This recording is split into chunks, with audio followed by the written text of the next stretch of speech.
పక్కనోడు బాగుపడకూడదనే concept ఎవరు కనిపెట్టారు దాన్ని ఇండియాలో.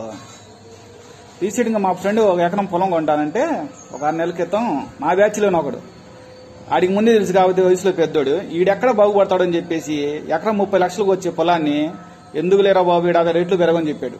సీన్ కట్ చేతి వాళ్ళది ఒక ఎకరం 3 కోట్లయింది. ఈ ఈగోలు, ఈ పక్కనోడు బాగుపడే కాన్సెప్ట్ మరి ప్రతి బ్యాచ్లో ఉండిద్దా మన బ్యాచ్లో తెలియదు కానీ అలా మొత్తుకు చెప్తున్నాం. మీ బ్యాచ్లో కూడా ఎవరు ఉంటే మరి కామెంట్లో చేయండి. ఈ ఇండియన్ సైకాలజీ మారాలని కోరుకుంటున్నాను. వీలైతే లైక్ చేయండి, కామెంట్ చేయండి.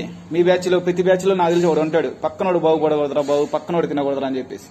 ఆ సినిమాలో పోసాని గారు చెప్పినట్టుగా మనం బాగుపడపోయినా పర్లేదు, పక్కనోడు అసలు బాగుపడకూడదని కాన్సెప్ట్ పొజిషన్ ఇలా సొసైటీ అలా తయారు తెచ్చింది.